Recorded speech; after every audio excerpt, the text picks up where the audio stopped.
Hello, everyone. This is Dino Chris from Prehistoric Facts, and this is Prehistoric Facts special episode number 241. We're going to be talking about a dromaeosaur today, and that dromaeosaur is Tsagaan mangas. So this is what Tsagaan mangas possibly look like, and yeah, it is a dromaeosaur, and we're going to be talking about this. This is a really cool dinosaur, nonetheless. So let's actually keep going here. Some information about Tsagaan mangas. The Tsagaan mangas in Mongolian means white monster. Its length is 6.6 feet or 2 meters. Height is unknown. Estimated weight is 33 pounds. It lived 75 million years ago in the late Cretaceous period, and fossils are found in Mongolia.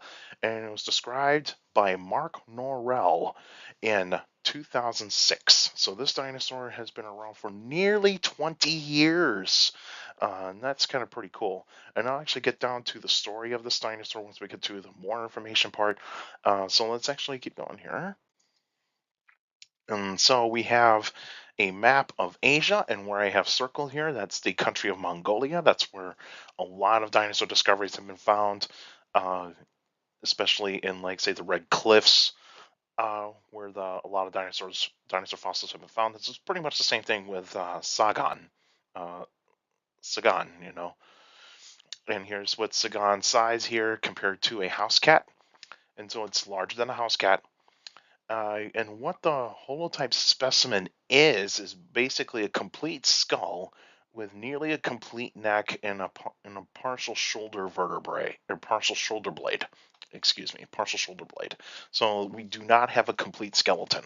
So what we have here is just a partial skeleton, and it's mostly known by one specimen, but I'm pretty sure there have been some Tsagaan fossils that have been found. It's just that they're not fully confirmed yet. But this is what we know so far of Tsagaan. Some more information about Tsagaan. It is a dromaeosauridae, or a dromaeosaur, or a raptor, and it is part of the dromaeosaur family called the Velociraptorinae, and so it's related to Velociraptor. Now, the history of this discovery of this dinosaur was that back in 1998, this is when this fossil has been found. It was described as Velociraptor because when you look at the holotype skull, when you look at the holotype specimen, it looks a lot like Velociraptor, and so that's why paleontologists for a while thought of it as like, oh, this is a Velociraptor because the skull looks like a Velociraptor and it would look like a Velociraptor. And then so it wouldn't be until somewhere around the mid 2000, no, early to mid 2000s. This is when they did CT scans of the skull, and they found out that, like, this thing is completely different, is a little bit different from Velociraptor. So like the skull is a bit more slender, so it has a very slender skull. Of course, um, Sagan is actually slightly longer than Velociraptor, so slightly bigger too. And of course, it has blade-like teeth, like all dromaeosaurs do. And it has 3 claws in each hand for grasping prey. And of course, it has a large sickle-shaped claw on the second toe on each foot. And so so it's nicknamed, or otherwise known as the killing claw. And so this would be the typical thing for dromaeosaurs. Now, what these claws were actually used for, those big toe claws, those were used to hold the prey down. They were not really used to slashing. They're mainly used to hold the prey down. And so, and of course, Sagan would have been covered in feathers, like all dromaeosaurs would have been. And of course, it's a carnivore, so it eats meat. So the environment in which Sagan lived in would have been dry and semi-arid. There would have been wet and dry seasons. There were some small trees, some bushes, and some flowers. No grass.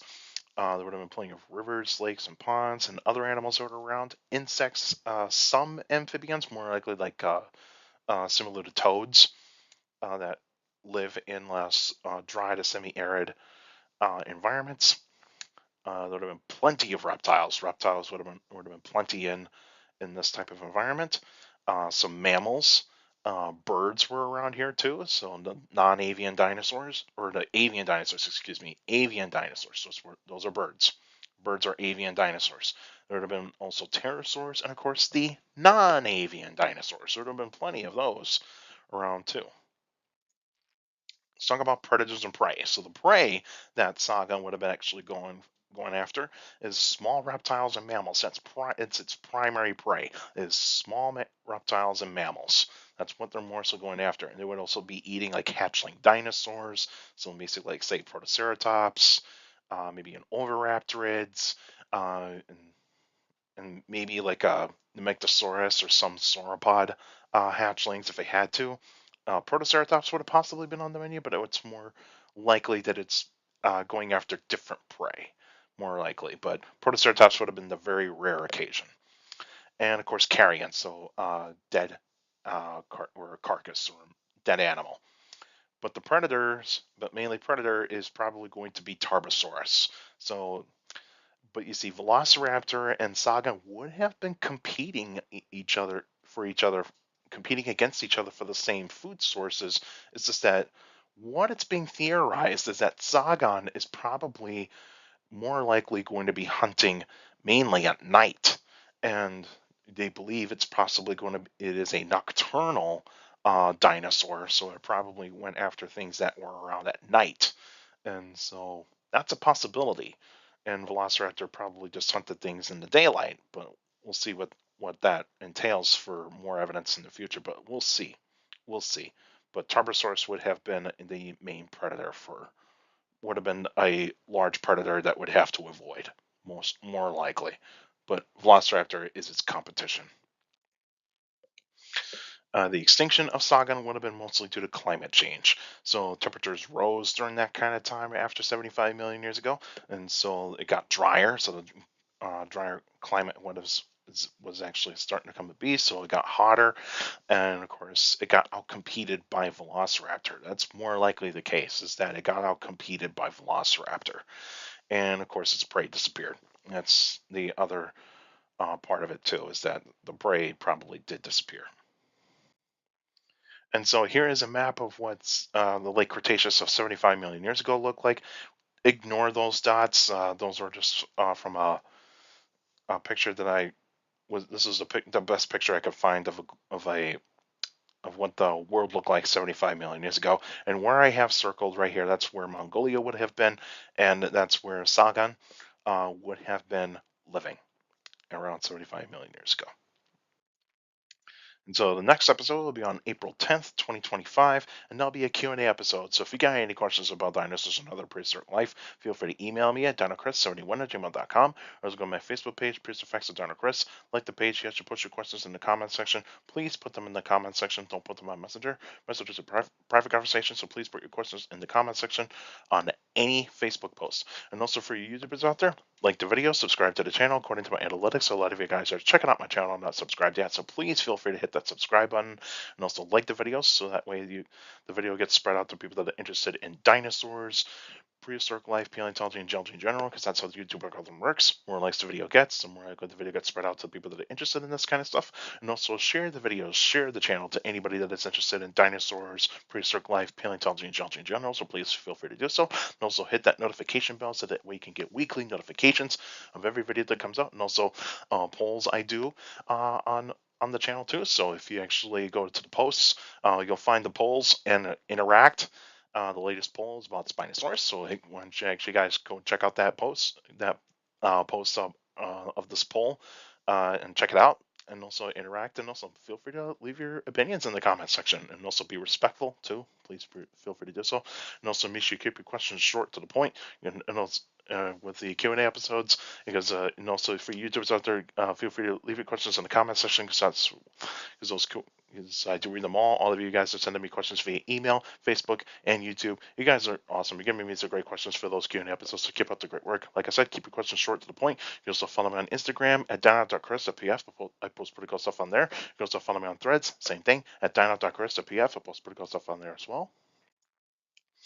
Also, take care of people around you, and also for your younger people out there, and make sure to listen to your parents, your teachers, and your guardians. It's the best motivation you can have a good education. It's very important to have get a good education because with a good education, you get a good job in the future.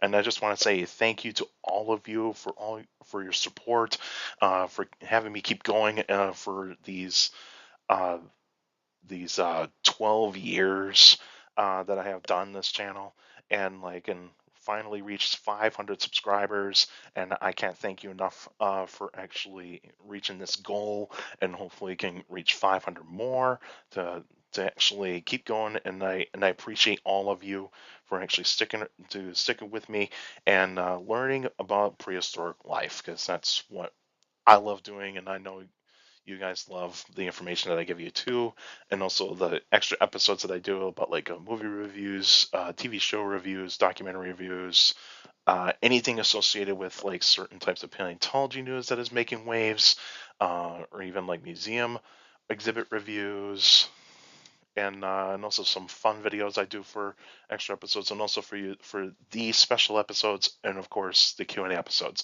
All of you, I thank you for so much for your support, and it means a lot. And hopefully, and I am grateful. Very, thank you very much. And that's it for now. And I'll see you guys next time.